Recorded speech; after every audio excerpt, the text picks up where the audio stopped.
आप सभी के लिए इंडियन एयर फोर्स की तरफ से ग्रुप वाई परमानेंट वैकेंसी का नोटिफिकेशन आउट हुआ है। जैसे 2026 चालू हुआ, आपके लिए अलग-अलग वैकेंसियाँ आना स्टार्ट हो चुकी हैं। तो इसी के तहत आपकी इंडियन एयर फोर्स ने अभी न्यू रिक्रूटमेंट रिलीज़ कर दी है, जहाँ पे नर्सिंग असिस्टेंट की, फार्मा असिस्टेंट की प्लस मेडिकल असिस्टेंट की रिक्रूटमेंट रहने वाली है। बात करेंगे इस वीडियो में कौन-कौन से कैंडिडेट अप्लाई कर पाएँगे। तो देखिए, ये इनकी ऑफिशियल वेबसाइट रहने वाली है। आपको यहाँ पे आना है, यहाँ पे क्लिक कर लेना जाके, आपके आगे इंटरफेस ऐसा ओपन होगा। और यहाँ पे देखिए, अप्लाई करने के लिए आपको यहाँ पे क्लिक करके नोटिफिकेशन डाउनलोड कर लेना है। हमने ऑलरेडी नोटिफिकेशन डाउनलोड कर लिया, सीधा चलते हैं नोटिफिकेशन की तरफ से। इससे पहले क्लियर कर देते हैं, ये जो वैकेंसी रहने वाली इंडियन एयर फोर्स की तरफ से, ये आपकी वैकेंसी परमानेंट भी यहाँ पे रहने वाली है। जैसा जानते हैं, पहले भी हमने आपको कई बार बताया है वीडियो में, जब आपकी कोई भी वैकेंसी आएगी, नर्सिंग की वैकेंसियाँ, मेडिकल की वैकेंसियाँ हैं, या आपके यहाँ पे वेटरनरी पोस्ट में है, ये वैकेंसी आपकी सारी परमानेंट भी यहाँ पे वैकेंसी रहने वाली है। तो ये भी वैकेंसी आपकी परमानेंट वैकेंसी रहने वाली। एक बार जॉब मिलेगी, जब आप रिटायर्ड हो गए, जब भी आपको यहाँ पे जॉब से लीव मिलेगी। बाकी जो अग्निवीर का होता है, उसका सेक्शन 4 साल का होता है, वो अलग-अलग वैकेंसी होती है। बट जो मेडिकल की वैकेंसियाँ होंगी, वो सारी पोस्ट परमानेंट भी यहाँ पे ही रहने वाली है। तो अच्छी खासी भर्ती रहती है। जो एलिजिबल हो, अपना जो फॉर्म ज़रूर फिल कर देना है, क्योंकि इसके एप्लीकेशन फॉर्म स्टार्ट है। बट इससे पहले, जैसा जानते हैं, नर्सिंग की जो भी वैकेंसियाँ होती है पर्टिकुलर, आपको चैनल के माध्यम से बताया जाता है। इसके लिए चैनल को सब्सक्राइब करके बेल आइकन ऑल पे कर लेना। आने वाली जितनी भी वैकेंसियाँ होंगी, आपसे कभी मिस आउट नहीं होंगी। प्लस जो बीएचयू की तरफ से वैकेंसी आई, वो भी क्लियर कर दिया मैंने। एसएससी की तरफ से एग्जाम कैलेंडर 2026 में आपका जारी कर दिया गया है। तो जो भी वैकेंसियाँ आ रही हैं, अपडेट आ रही है, टाइम टू टाइम हम आपको चैनल के माध्यम से बताते हैं।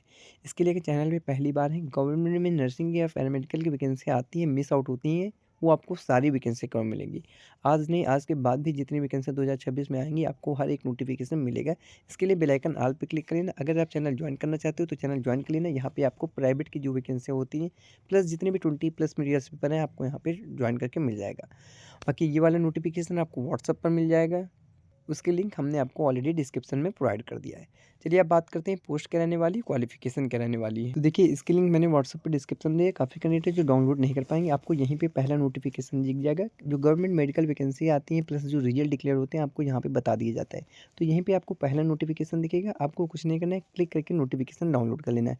हमने ऑलरेडी नोटिफ़िकेशन डाउनलोड कर लिया है, तो सीधा हम आपके यहाँ पे रीड कर देते हैं, कितनी पोस्ट आएँगी, क्या क्वालिफ़िकेशन रहने वाला है। ये वाला जो नोटिफ़िकेशन रहने वाला है, ये मैंने आपको यहाँ पे काफ़ी बड़ा नोटिफ़िकेशन है, 3 पेज का रहने वाला है। तो इसे जाके रीड भी आप लोग ज़रूर कर लेना जाके। बात करें क्या पोस्ट रहने वाली, तो आप नीचे आएँगे तो आपको वैकेंसी दिखेगी। कि जैसे आप यहाँ पे क्लियर चेक कर पाएँगे, इंडियन एयर फोर्स यानी भारतीय वायुसेना की तरफ से वैकेंसी आने वाली है। ये वैकेंसी इनवाइट की जाती हैं, ग्रुप वाई की कैटेगरी में वैकेंसी होती है, यहाँ पे nursing assistant, medical assistant plus pharmacist की एप्लीकेशन फॉर्म होती हैं। इसके एप्लीकेशन फॉर्म स्टार्ट हो जाएंगे 12 जनवरी से, यानी इसके एप्लीकेशन फॉर्म स्टार्ट हैं। 1 फरवरी इस वैकेंसी की लास्ट डेट रहने वाली है। यहाँ पे एग्ज़ाम डेट भी क्लियर कर दिया गया है, 20 मार्च से पहले आपके यहाँ पे एग्ज़ाम भी कंडक्ट कर लिए जाएंगे। इंडियन एयर फोर्स में जो सेंट्रल की वैकेंसी होती है, उनका एकदम क्लियर होता है। जैसे एसएससी में अभी एग्जाम कैलेंडर रिलीज़ किया है, आपका एम्स नॉसेट का भी क्लियर है। इसी तरह यहाँ पे भी डेट क्लियर कर देते हैं, आपका इस दिन एग्ज़ाम होगा, आपका इस दिन एडमिट कार्ड आएगा। तो यहाँ पे आपको डेट भी क्लियर कर दी गई है। ऑनलाइन एग्ज़ाम आपका होगा 3 मार्च से लेके आपका यहाँ पे एग्ज़ाम भी रहने वाला है। अब बात करें एडवर्टाइजमेंट नंबर क्या रहने वाला है, तो देखिए, आप कोई भी एडवर्टाइजमेंट आता है, यहाँ पे एडवांस में भर्ती चल रही है। ये एयरमैन इनटेक 01 2027 की रहने वाली है। इससे पहले 2026 में आई थी, जो स्लैश 2025 में वैकेंसी आई थी 2026 के नाम से, 2026 में वैकेंसी है 2027 के नाम से। यहाँ पे एडवांस में वैसे भी भर्ती चलती है। यहाँ पे आप clear term and conditions read कर पाएंगे। जैसे मैंने बताया, ये आपकी मेडिकल की वैकेंसियाँ होंगी, तो आपको यहाँ पे कभी भी जॉब से हटाया नहीं जाएगा। अग्निवीर अगर आपका होता, तो आपको यहाँ पे 4 साल बाद रिटायर कर दिया जाता है। 25 यहाँ परसेंट केवल कैंडिडेट यहाँ पे परमानेंट किए जाते हैं अग्निवीर में। बट जो वेटरनरी पोस्ट पे होती है, फार्मासिस्ट की वैकेंसी है, नर्सिंग की वैकेंसी है, मेडिकल ऑफिसर की वैकेंसी है, ये आपकी परमानेंट वैकेंसी भरी जाती है। आई होप आपके लिए ये डाउट क्लियर हो गया होगा। अब बात करें पोस्ट क्या रहने वाली है, तो नर्सिंग असिस्टेंट की वैकेंसी रहने वाली है। पहले क्लियर कर देते हैं, नर्सिंग ऑफिसर्स के अभी पद नहीं आए। नर्सिंग ऑफिसर के जैसे एप्लीकेशन फॉर्म आएंगे, हम आपको बता देंगे। बट अभी जो वैकेंसी है, नर्सिंग असिस्टेंट की, फार्मासिस्ट की वैकेंसी है, प्लस मेडिकल असिस्टेंट की वैकेंसी आई है। क्वालिफिकेशन की बात कर लेते हैं, कितनी पोस्ट रहने वाली है, तो आप नीचे आएंगे तो आपको यहाँ पे क्वालिफिकेशन दिखेगी, एलिजिबिलिटी क्राइटेरिया दिखेगी।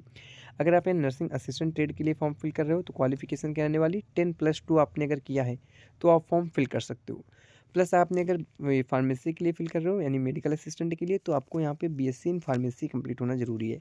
अगर आपने डी फार्मा किया, डिप्लोमा इन फार्मेसी, या आपने बी फार्मा किया, यानी बैचलर इन फार्मेसी, तो आप यहाँ फॉर्म फिल कर सकते हो। ये पहली एलिजिबिलिटी क्राइटेरिया रहने वाली है। और यहाँ पे बात कर लेते हैं फिज़िकल क्या होगा, क्योंकि फिज़िकल भी मोस्ट इम्पॉर्टेंट होता है। बट इससे पहले यहाँ पे देख लेते हैं आप सभी के लिए एज लिमिट क्या होती है। तो इसके लिए आप जैसे नीचे स्क्रॉल करेंगे, सो आपको यहाँ पे एलिजिबिलिटी क्राइटेरिया प्लस आपको यहाँ पे अपनी मेडिकल स्टैंडर्ड भी दिखेंगे। पहले मेडिकल स्टैंडर्ड की बात कर लेते हैं। तो देखिए, अगर आप यहाँ पे फार्मेसी के लिए फॉर्म फिल कर रहे हो तो आपको यहाँ पे कम से कम मैक्सिमम 50 प्लस मार्क्स होने चाहिए हिंदी और इंग्लिश में। अगर आपके यहाँ पे इंग्लिश में 50 प्लस मार्क्स से, खासकर इंटर की मार्कशीट में फिजिक्स, केमिस्ट्री, बायो है तो चल जाता है, प्लस आपको इंग्लिश में 50+% मार्क्स से ऊपर हैं तो आप फॉर्म फिल कर सकते हो। Same qualification nursing assistant, medical assistant में भी रहने वाली। अगर आपके इंग्लिश में 50% मार्क्स हैं इंटर की मार्कशीट में, यानी 10+2 में, या कोई इसके इक्विवेलेंट आपने कोई कोर्स किया है फिजिक्स, केमिस्ट्री, बायो में, तो आप यहाँ फॉर्म फिल कर पाते हो। ये पहली क्वालिफिकेशन होती है। फार्मेसी के लिए पीसीआई में रजिस्ट्रेशन जरूरी होता है। नर्सिंग असिस्टेंट में भी आपका यहाँ पे कोई भी जरूरत नहीं होता है, आपका 10+2 केवल यहाँ पे देखा जाता है। एजुकेशन क्वालिफिकेशन किसी भी स्टेट के या यूनियन टेरिटरी के आपके यहाँ पे रजिस्टर्ड आपकी यूनिवर्सिटी में आपका यहाँ पे होना चाहिए। यानी सीबीएसई बोर्ड से हो, यूपी बोर्ड से हो, राजस्थान बोर्ड से हो, बिहार बोर्ड से हो, किसी भी बोर्ड से हो, आपका रजिस्ट्रेशन होना जरूरी हो जाता है हाई स्कूल की मार्कशीट का। इसके बाद बात करें यहाँ पे फिजिकल स्टैंडर्ड क्या होता है। तो फिजिकल स्टैंडर्ड की बात कर लेते हैं। हाइट क्या रहती है आपकी। हाइट आपकी एक यहाँ पे अलग अलग एज के लिए अलग अलग होती है, यानी अलग स्टेट के लिए अलग हो जाती है। अगर आप सेवन सिस्टर जैसे हैं, आसाम, मणिपुर, ये अलग इनका स्टैंडर्ड होता है। और अगर आप उत्तर प्रदेश से बिलोंग करते हो, उत्तराखंड से बिलोंग करते हो, यदि नॉर्थ साइड के हो, तो वहाँ पे हाइट 1-2 सेंटीमीटर ऊपर ली जाती है। ये सेम रहता है। ये हाइट का जो क्राइटेरिया है स्टेट वाइज थोड़ा डिस्ट्रीब्यूशन रहता है। तो अगर नॉर्थ साइड से हो थोड़ा 2 सेंटीमीटर हाइट कम लेते हैं, अगर आप नॉर्थ साइड से हो तो 2 सेंटीमीटर हाइट ज़्यादा होती है, तो यहाँ पे आपका सिलेक्शन होता है। बाकी फ़ीमेल के लिए बात कर लेते हैं। तो फीमेल के लिए आपके लिए वहाँ पे एक स्टैंडर्ड हाइट रखी गई है, और मेल के लिए आपके स्टैंडर्ड रखी गई है। 172 सेंटीमीटर मेल्स की रखी गई है। अगर 154 सेंटीमीटर है तो ये फीमेल कैंडिडेट के लिए हाइट रखी जाती है। इसका स्टैंडर्ड मैंने आपको बताया है, ये अलग रहता है क्योंकि ये मेल फीमेल पे रिजर्वेशन किया जाता है। अब बात करें यहाँ पे चेस्ट वेट के लिए, तो ये बॉडी मास इंडेक्स के हिसाब से आपका वेट होना जरूरी हो जाता है। अगर बॉडी मास इंडेक्स के हिसाब से ज़्यादा वेट है तो भी आपका नहीं चलेगा, हाइट के हिसाब से ही आपका वेट काउंट होता है। चेस्ट में आपका जब यहाँ पे चेस्ट होगा तो 77 सेंटीमीटर आपका चेस्ट होना चाहिए। इसके बाद 5 सेंटीमीटर एक्सटेंड होगा। फीमेल के लिए चेस्ट में कोई भी नहीं होता है, तो यहाँ पे फीमेल्स के लिए नहीं रहने वाला है, केवल मेल के लिए चेस्ट यहाँ पे काउंट हो गया। हायरिंग की बात करें तो आपको यहाँ पे 60 मीटर आपके यहाँ पे हाई जंप होगी। इसके बाद आपका डेंटल चेकअप होता है, जेनेटल टेस्ट होते हैं, जेंडर यहाँ पे आपका चेकिंग होता है, प्लस आपको यहाँ पे 152 सेंटीमीटर आपको यहाँ पे मेंशन किया गया है। जैसे आप देखेंगे 152 सेंटीमीटर आपका यहाँ पे मेडिकल असिस्टेंट के लिए हाइट होनी चाहिए। बाकी इसके एप्लीकेशन फॉर्म स्टार्ट है, मैंने आपको क्लियर कर दिया है। यहाँ पे एजुकेशन क्वालिफिकेशन में अगर आपने फार्मेसी के लिए किया है तो D pharma, B pharma, fresher candidate apply कर पाएंगे। नर्सिंग असिस्टेंट है तो 10+2 आपका होना चाहिए, प्लस 50% मार्क्स आपके इंग्लिश में होना चाहिए, तो आप यहाँ पे फॉर्म फिल कर पाओगे। फॉर्म कहाँ से फिल करने हैं, तो आपको यहाँ पे ऑफिशियल वेबसाइट दिख रही होगी, या व्हाट्सअप पे ही मैंने आपको यहाँ पे शेयर कर दूँगा, आप वहाँ से जाके अप्लाई ज़रूर कर पाएंगे। बाकी यहाँ पे जो आपके यहाँ पे टेस्ट होते हैं, बॉडी में कोई टैटू नहीं होना चाहिए, मेडिकल हार्ड होता है, फिजिकल भी हार्ड होता है। एज लिमिट में बात कर लेते हैं क्योंकि मोस्ट इंपॉर्टेंट होता है एज लिमिट। तो इसके लिए आप यहाँ पैरा नंबर 2 पे आएंगे। सो आपको यहाँ पे एज यहाँ पे मिल जाएगी। एज के लिए आप चेकआउट कर सकते हैं, जहाँ वहाँ पे एज बताई गई है, किस हिसाब से एज रहने वाला है, किस हिसाब से आपको यहाँ पे मैरिड स्ट्रक्चर रहने वाला है। और यहाँ पे एक बात क्लियर कर देते हैं, अगर आपकी मैरिड हो गई है तो आप फॉर्म नहीं फिल कर पाओगे। अनमैरिड कैंडिडेट ही केवल यहाँ फॉर्म फिल कर पाते हैं एयरफोर्स की तरफ से। अगर आपकी शादी हो चुकी है या आप डिवोर्स हैं तो भी आप फॉर्म नहीं फिल कर पाएंगे। यहाँ पे केवल मैरिड कैंडिडेट ही फॉर्म फिल कर पाते हैं।